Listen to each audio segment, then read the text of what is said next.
And 1 year later, I sold him what at the time was one of the largest yachts in the world.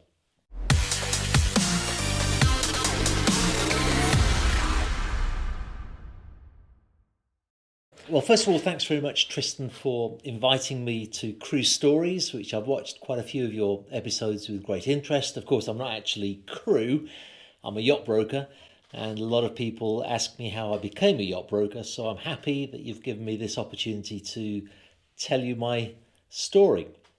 And actually, it's quite different to the story of many yacht brokers. I talk to brokers in the United States, and very often they've been captains or they come from a family who've owned yachts or who've been on the water all of the time. And then in the Mediterranean, there's many yacht brokers who their family have owned yachts, or they've been in the industry in some form, and then they've gone on to become a yacht broker. That's not my story at all. I actually come from a town in England called Wolverhampton, a town that if you say that word to many English people, they start to laugh because Wolverhampton could hardly be further from the sea. It's right smack bang in the centre of the UK, and it's not perhaps the most glamorous place to have been born and brought up. It was once quite an industrial town. Now there's a lot of unemployment there. And all I knew when I was growing up was I had to get out of there as soon as I possibly could. I just wanted to move. And I actually moved to London as soon as I could. I rented a room. I couldn't afford an apartment. I literally rented a room in an old building. I'll never forget it because I had hardly any money at all. And the room that I rented had a broken window in it. And in the winter, snow would come in, and I'd sometimes have to scrape snow off of the blanket on my bed. There was a bed, a wardrobe, and a window. The toilet was outside of the house. And so in the morning, I used to go downstairs, go outside the house, round the corner into the toilet. But I shared the house with a lot of other people, and there was an alcoholic builder living there, and he'd always get to the bathroom before me. So I used to have to hold my breath to go into the bathroom and use it. And then I'd go back in, make myself breakfast. There was a shower that was basically a wooden structure put onto the side of the kitchen. And in the winter, it was so cold that the hot water would come out of the shower. It would practically evaporate as it was coming down. So, but I was very young at the time. I thought it was a very glamorous and exciting thing to be doing. And when I was in London, I started a window cleaning round.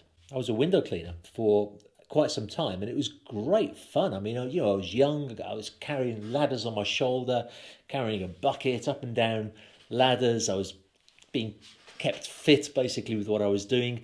And during those years, I met a young Italian girl who worked in a sandwich shop.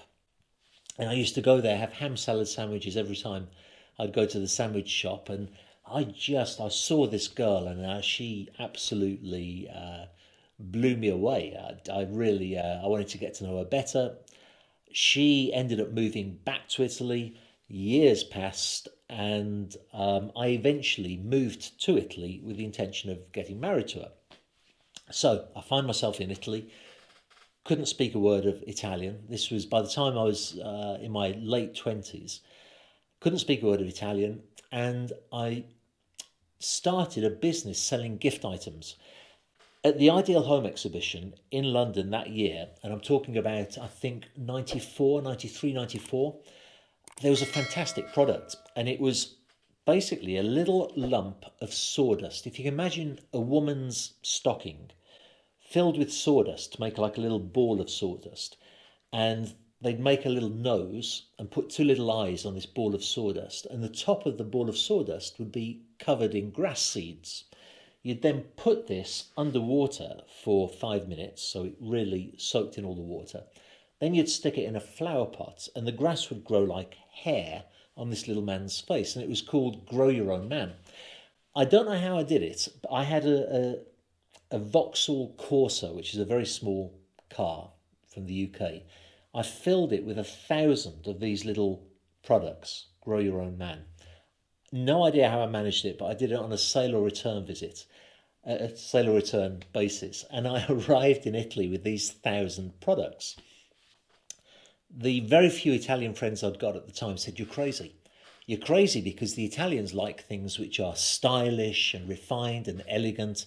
Nobody will ever buy those grow your own man products." Long story short, actually a short story short, I sold tens of thousands of them. It was amazing. And I thought, I'm going to be rich. This is going to make me rich. I was buying them for a very, very low price on sale or return, selling them for a good price. And that year in Italy, it was the fad of the year. Everybody wanted them. Unfortunately, it was a fad that lasted about 3 months. It really just lasted for the summer tourist season in Italy. And I think I was left with just over 100 of them. And I went from door to door and I sold every one of the last 100 just knocking on people's doors and selling them that way. I kind of regret it. I should have kept one. It would have been a nice memento to have had. So from there I thought, well, now I found myself with all these clients. I've got flower shops, especially gift shops.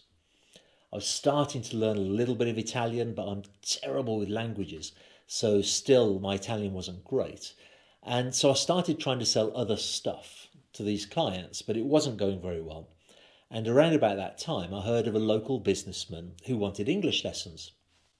So I thought, what is there to lose? I'll pop in, see what it's all about, and I can teach English as well. That local businessman was a man called Norberto Ferretti, and he was the founder of Ferretti Yachts. I'll never forget meeting him. His office is in a place called San Giovanni Marignano, and it was an old factory, really. And I walked up to his office, which took the full width of the building.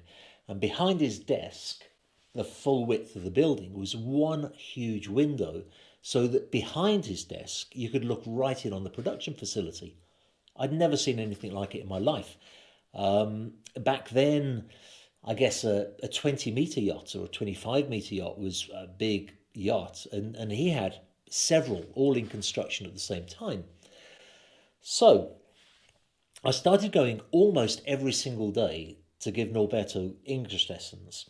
He learned very little English. I learned a lot about yachts, and particularly about how to build yachts. And I was hooked. I really was hooked. I was hooked not with the yachts, but with the business. The business of yacht building just really was like nothing I'd ever seen in my life.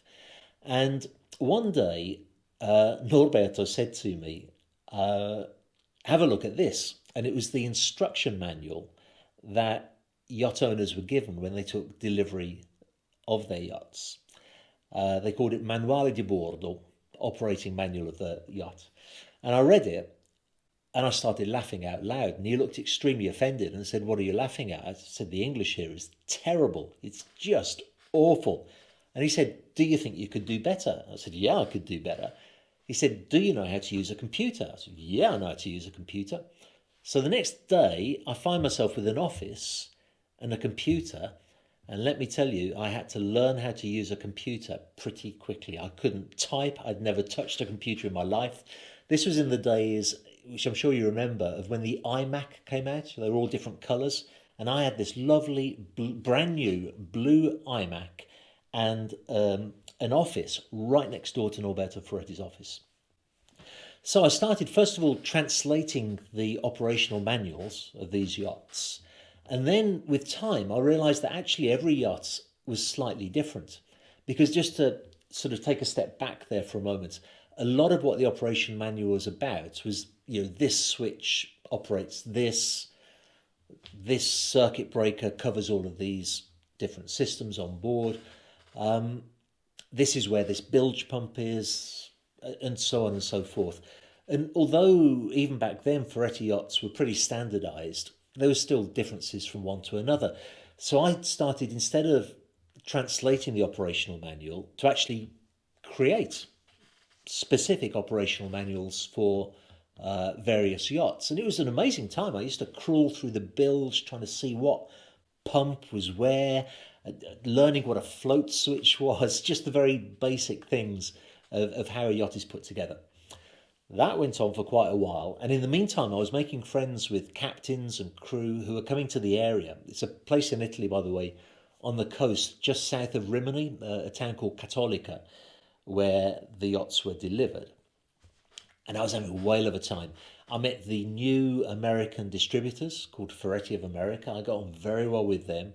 They started to use me for interpreting and translating services, and they'd also let me accompany them when they had clients going to the shipyard, get me to use just little jobs for them as and when it was needed.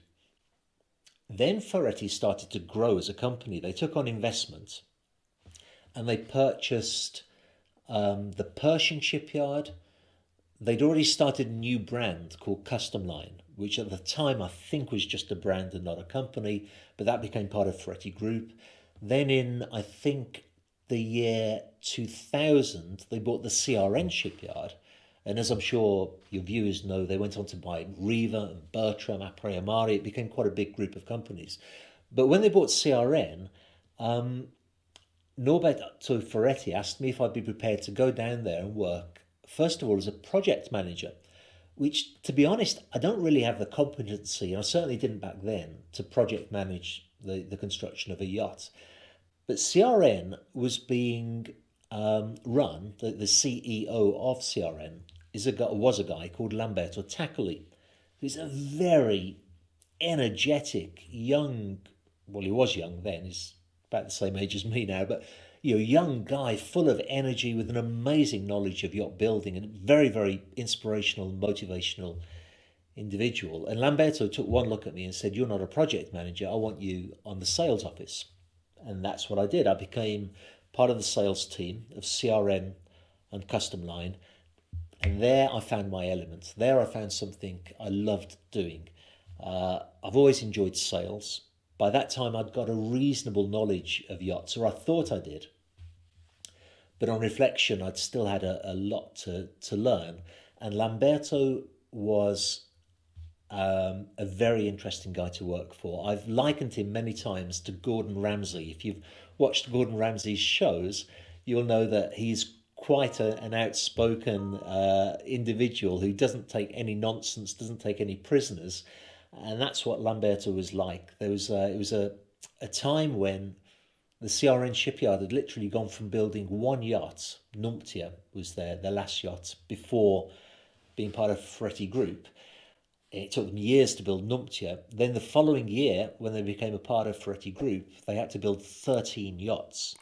So you can imagine the stress levels and the amount of work involved in, literally, I felt like I'd been dropped onto the fast lane of a motorway and I had to start running and get on with the job. As you can imagine, and you know this, Tristan, yourself, that things don't always go smoothly and sometimes mistakes are made. And my job was basically for the yacht owners and their captains to talk to me when they weren't very happy with what was going on. And that was often the case. And in the years that followed, I learned so much from Lamberto and from his very direct and very aggressive style. I learned a lot from dealing directly with clients, sometimes very happy clients, sometimes very angry clients, captains. Hell of a lot I learned from captains, and as well as captains from stewardesses who I can remember specifically some chief stewardesses who I met who taught me what elevated standards are required in these larger yachts for the interiors and for service to the yacht owners. From captains, I learned a lot about the practical aspects of owning a yacht and running a yacht, and again about the very, very high standards that are expected.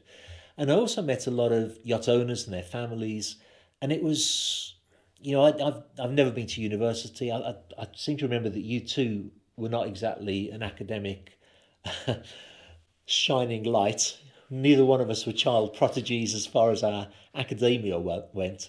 And I'd left school at 16, but my university was that period of time at CRN. I learned so much from so many people, and I made so many very, very valuable connections during that time. So, Ferretti Group continued to grow. with that growth, as often happens, there's a lot of friction occurring. I, at a certain point, I'd been traveling to the United States very regularly for CRN from Custom Line, and for me that was a period of success. It was a big success story for me. Custom Line, especially, hadn't sold a lot of product in the United States. We knew it was a problem, and I volunteered to spend a lot of time in the US to try to get Custom Line moving again. And in fact, it was highly successful. We sold a lot of yachts during the period that I was visiting there. I'd love to take the credit for it. The truth is that a lot of other people were involved with that success too. But the upshot was that with this growth of Ferretti Group and with the success I was having in the United States, I was offered the opportunity to be responsible for Ferretti Group in the United States. Now, I want to be clear on that. This was not, it was not, if you like, a formal offer, but the board of directors and the top guy called me into his office and verbally made that offer to me, and I turned it down for various reasons, which I won't go into on this particular interview. I turned it down, and they were quite offended by that. However, I'd also been offered to work for a few different brokerages, and one particular one really appealed to me. And so I took that opportunity to jump ship, to get out of the yacht building industry and into brokerage, which was something I'd always wanted to do. Went to work for a small brokerage company. And literally on the day that I finished at CRN, on my last day of work, I got in my car and I drove from Ancona on the east coast of Italy to Viareggio on the west coast of Italy, because I knew that there was a very, very, very wealthy client on his yacht in Viareggio at that time. And I'd heard that he'd bought a much larger yacht. So I was thinking, well, his smaller yacht, he'll want to sell. So maybe he'll give me the central agency to sell that smaller yacht. I got to his yacht. He was on board with his family. I was invited on board, and I gave him my pitch. I said, just to let you know, I've left the shipyard. I'm now a broker. I hear you've bought a larger yacht. When the time comes you want to sell this yacht, do let me know, because I think I'm well positioned to be able to sell it for you. He replied, I haven't bought a larger yacht, but I'm thinking of buying one. And so from there, I went like a greyhound out of the gates to try to find him a larger yacht. And 1 year later, I sold him what at the time was one of the largest yachts in the world. I can't tell you what it was because I had to sign a non-disclosure associated with that sale, sadly. But that was a great start as a yacht broker. It took me 1 year, almost to the day, to get my first sale, but it was a huge sale. And actually from that year, that was 2006, right through to the end of 2008, I just thought I'd made the best decision of my life. I thought, this is great. I'm selling so many yachts. Things are going so well. But then, as we all know, 2008 heralded the worst financial crisis that the world had ever seen, prior to whatever we're about to hit right now. But and the telephone just stopped ringing.